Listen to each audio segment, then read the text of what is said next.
Buenas tardes, nos encontramos con otro viernes de cuentos en los cuentos de YouTube de la Biblia Serrás, esta vez Horacio Quiroga, Los buques suicidantes. Los buques suicidantes. Resulta que hay pocas cosas más terribles que encontrar en el mar un buque abandonado.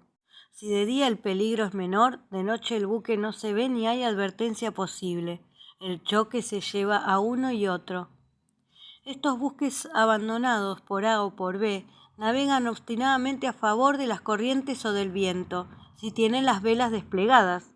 Recorren así los mares, cambiando caprichosamente de rumbo. No pocos de los vapores que un buen día no llegaron a puerto han tropezado en su camino con uno de estos buques silenciosos que viajan por su cuenta. Siempre hay probabilidad de hallarlos a cada minuto. Por ventura, las corrientes suelen enredarlos en los mares de sargazo. El sargazo es una alga marina. Los buques se detienen, por fin, aquí o allá, inmóviles para siempre en ese desierto de algas. Así hasta que poco a poco se van deshaciendo. Pero otros llegan cada día, ocupan su lugar en silencio, de modo que el tranquilo y lúgubre puerto siempre está frecuentado. El principal motivo de estos abandonos de buques son sin duda las tempestades y los incendios que dejan a la deriva negros esqueletos errantes.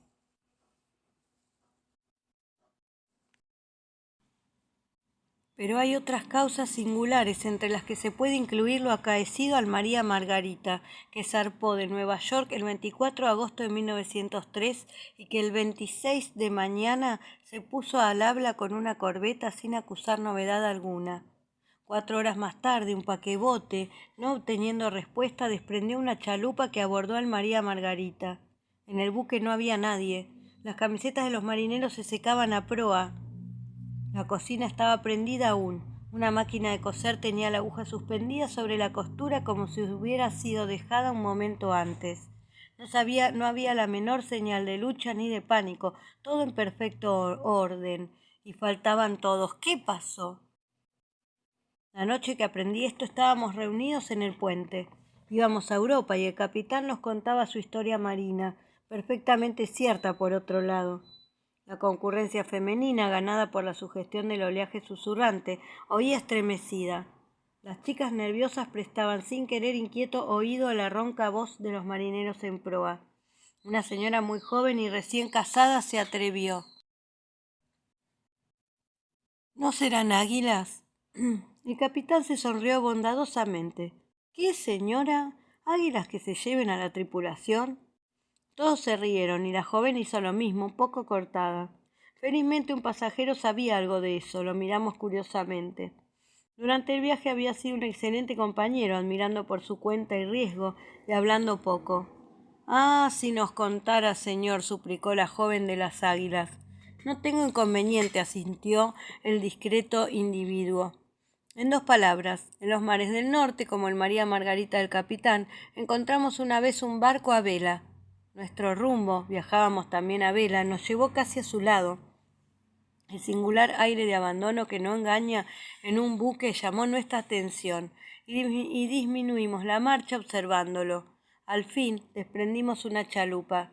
A bordo no se halló a nadie. Todo estaba también en perfecto orden, pero la última anotación del diario databa de 4 días atrás, de modo que no sentimos mayor impresión. Aún nos reímos un poco de las famosas desapariciones súbitas. 8 de nuestros hombres quedaron a bordo para el gobierno del nuevo buque.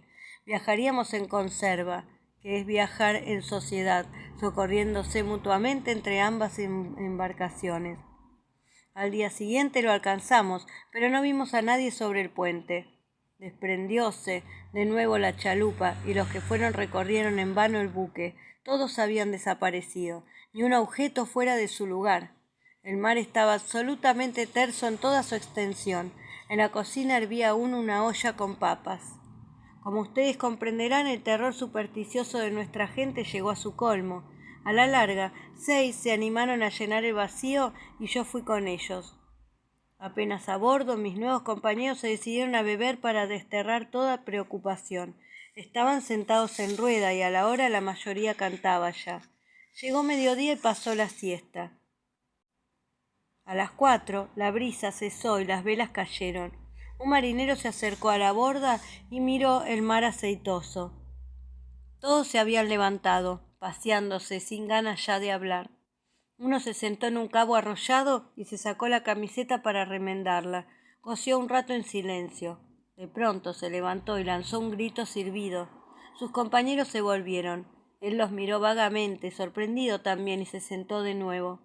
Un momento después dejó la camiseta en el rollo, avanzó a la borda y se tiró al agua. Al sentir ruido, los otros dieron vuelta la cabeza con el ceño ligeramente fruncido, pero enseguida parecieron olvidarse del incidente, volviendo a la apatía común. Al rato otro se desperezó, restregóse los ojos caminando y se tiró al agua. Pasó media hora, el sol iba cayendo. Sentí de pronto que me tocaban en el hombro. ¿Qué hora es? Las 5, respondí. El viejo marinero que me había hecho la pregunta me miró desconfiado, con las manos en los bolsillos. Miró largo rato mi pantalón, distraído. Al fin se tiró al agua. Los 3 que quedaban se acercaron rápidamente y observaron el remolino. Se sentaron en la borda, silbando despacio, con la vista perdida a lo lejos. Uno se bajó y se tendió en el puente, cansado. Los otros desaparecieron uno tras otro. A las 6, el último de todos se levantó, se compuso la ropa, apartóse el pelo de la frente, caminó con sueño aún y se tiró al agua. Entonces quedé solo, mirando como un idiota el mar desierto. Todos, sin saber lo que hacían, se habían arrojado al mar, envueltos en el sonambulismo moroso que flotaba en el buque. Cuando uno se tiraba al agua, los otros se volvían momentáneamente preocupados, como si recordaran algo para olvidarse enseguida. Así habían desaparecido todos, y supongo que lo mismo los del día anterior y los otros y los de los demás buques. Esto es todo. Nos quedamos mirando al raro hombre con explicable curiosidad. ¿Y usted no sintió nada?, le preguntó mi vecino de camarote. Sí, un gran desgano y obstinación de las mismas ideas, pero nada más. No sé por qué no sentí nada más. Presumo que el motivo es este. En vez de agotarme en una defensa angustiosa y a toda costa contra lo que sentía, como deben de haber hecho todos, y aun los marineros sin darse cuenta, acepté sencillamente esa muerte hipnótica, como si estuviese anulado ya. Algo muy semejante ha pasado sin duda a los centinelas de aquella guardia célebre, que noche a noche se ahorcaban. Como el comentario era bastante complicado, nadie respondió. Poco después el narrador se retiraba a su camarote. El capitán lo siguió un rato de reojo. «¡Farsante!», murmuró. Al contrario, dijo un pasajero enfermo, que iba a morir a su tierra. Si fuera farsante, no habría dejado de pensar en eso y se hubiera tirado también al agua. Como siempre, don Horacio Quiroga, haciéndonos sorprender en cada cuento, en cada narrativa. Les cuento que Horacio Quiroga nació en Salto, 1878, y murió en Buenos Aires en 1937. Narrador uruguayo, radicado en la Argentina, es considerado uno de los mayores cuentistas latinoamericanos de todos los tiempos. Las tragedias marcaron la vida del escritor. Su padre murió en un accidente de casa y su padrastro y su primera esposa se suicidaron. En 1918, Cuentos de la Selva, considerado un clásico de la literatura. Sus cuentos, que fueron apareciendo en diarios y revistas, fueron reunidos en libros. Cuentos de amor, de locura y de muerte es su obra más celebrada, y este cuento, Los buques suicidantes, es justamente de ese libro, Cuentos de amor, de locura y de muerte. Bueno, nos encontramos la semana que viene, el viernes que viene, con otro cuento en estos viernes de Cuentos de la Serraz. Un beso.